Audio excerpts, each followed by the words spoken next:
Assalamualaikum warahmatullahi wabarakatuh. Hai anak-anak, apa kabarnya hari ini?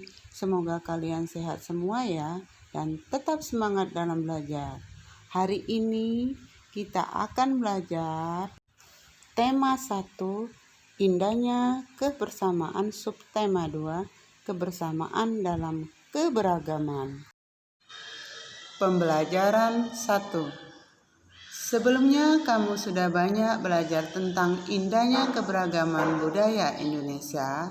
Sekarang kamu akan belajar tentang menjalin kebersamaan dalam keberagaman agama. Bekerja sama dalam keberagaman. Paragraf pertama. Edo dan kelima temannya mendapat tugas untuk melakukan percobaan tentang bunyi. Sepulang sekolah, mereka berkumpul di rumahnya. Setiap orang sudah menyiapkan peralatan yang dibutuhkan. Lani dan Siti membawa beberapa kaleng yang sudah dilubangi. Udin dan Beni membawa benang kasur. Mereka berkumpul di halaman depan rumah. Keenam sekawan siap bekerja sama melakukan percobaan. Paragraf kedua. Saat percobaan akan dimulai, tiba-tiba terdengar azan. Siti dan Udin meminta izin teman-temannya untuk sholat. Teman-teman mengizinkan mereka untuk melakukan ibadah. Edo meminjamkan ruang makannya untuk digunakan Siti dan Udin sholat. Meskipun Edo beragama Katolik, ia tidak keberatan rumahnya dipakai untuk sholat. Beni yang beragama Kristen, Dayu yang beragama Hindu, dan Lani yang beragama Buddha menunggu dengan sabar temannya beribadah. Keenam sahabat selalu menghargai satu dengan yang lain. Paragraf ketiga. Tiba saatnya keenam sekawan melakukan percobaan. Setiap orang menunjukkan tanggung jawabnya dalam bekerja. Tidak ada satupun di antara mereka yang duduk diam atau memberi perintah saja. Semuanya ikut bagian dalam percobaan. Saat Dayu membutuhkan pertolongan memotong benang, Udin datang membawakan gunting.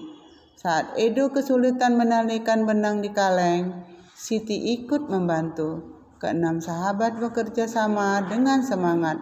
Mereka hidup rukun, saling membantu, meskipun berbeda agama. Sebelum kita menentukan gagasan pokok dan gagasan pendukungnya dalam teks bacaan, sekarang apa yang dimaksud dengan gagasan pokok?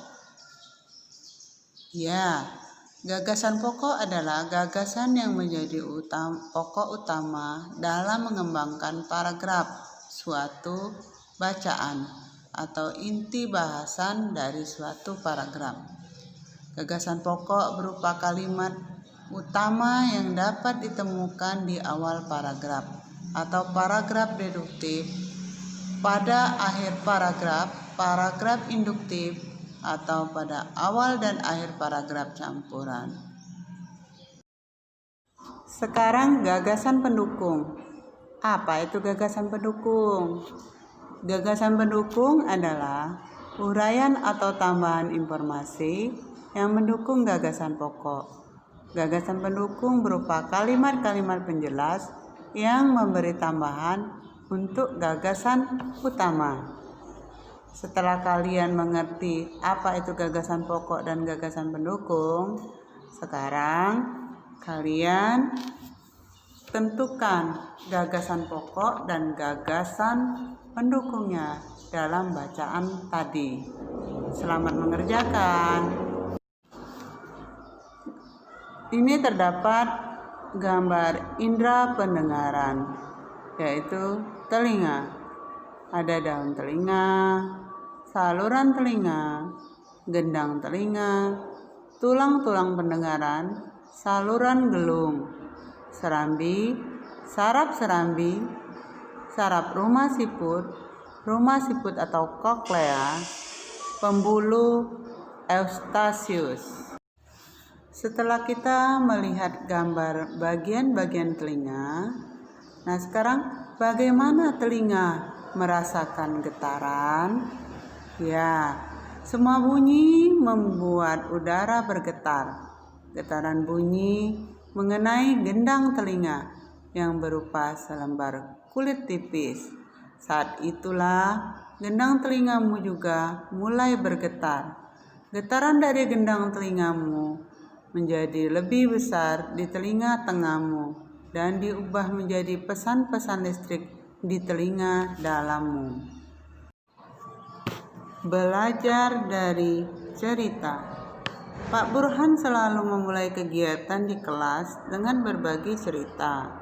Bukan Pak Burhan yang bercerita, tetapi anak-anak di kelas yang bergantian bercerita.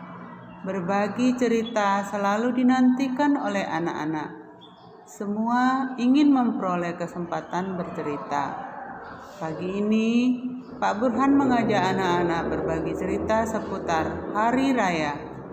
Sehari sebelum hari Natal, yaitu di tanggal 24 Desember, aku dan keluarga berkumpul di rumah Opa, ujar Edo. Di hari itu, Oma pasti memasak makanan spesial yang jarang dimasaknya di hari lain. Papeda juga menjadi makanan spesial yang terhidang di malam Natal. Kami sekeluarga berkumpul hingga larut malam dan mengakhiri malam dengan berdoa. Nah, kalau di hari Natal pada tanggal 25 Desember, kami sekeluarga pergi beribadah Natal di gereja. Wah, ternyata hampir sama seperti Hari Raya Idul Fitri ya, ujar Siti. Kami pun di hari Idul Fitri selalu berkumpul dan saling memohon maaf dengan kerabat dan saudara setelah ibadah di masjid. Tambahnya, iya ya, sama seperti Edo pada hari Natal. Saat Idul Fitri juga selalu ada makanan spesial yaitu ketupat dan opor ayam. Udin menambahkan komentar Siti. Di Bali, menjelang Hari Raya Galungan, seluruh kampung selalu ramai dihiasi oleh venjor atau janur yang tinggi. Kami sekeluarga lebih sering pulang ke Bali menjelang Hari Raya Galungan agar bisa berkumpul dengan sanak saudara di sana. Sebelum merayakan bersama, keluarga melakukan kegiatan ibadah di pura pada pagi hari, kata Dayu. Semua sudah bercerita. Aku juga mau bercerita, Pak. Boleh ya? Hari ini banyak yang berbagi cerita. Pintalah nih. Pak Burhan dan teman-teman sekelas tertawa. Tentu saja bolehlah nih. Ayo, sekarang giliranmu bercerita, ujar Pak Burhan. Nah, kamu pasti belum pernah mendengar cerita tentang kebiasaan keluargaku di Hari Raya Waisak.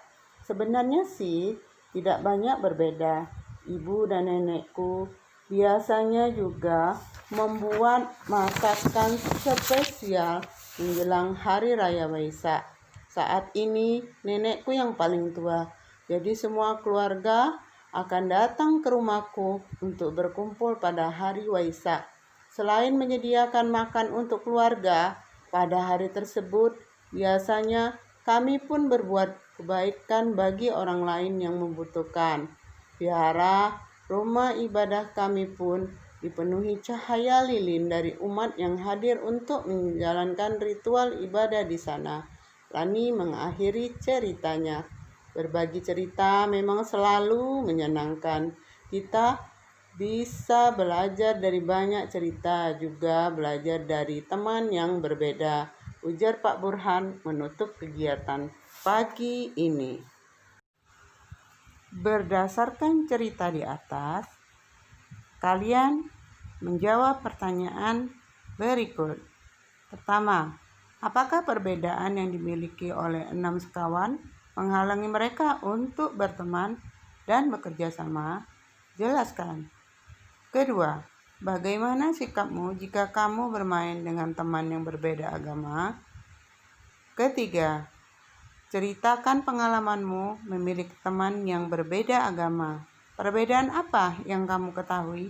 Bagaimana sikapmu terhadap perbedaan tersebut?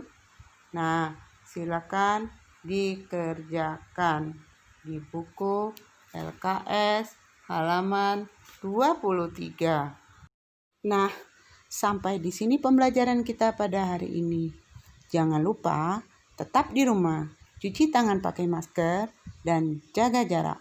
Wassalamualaikum warahmatullahi wabarakatuh. Terima kasih atas perhatiannya.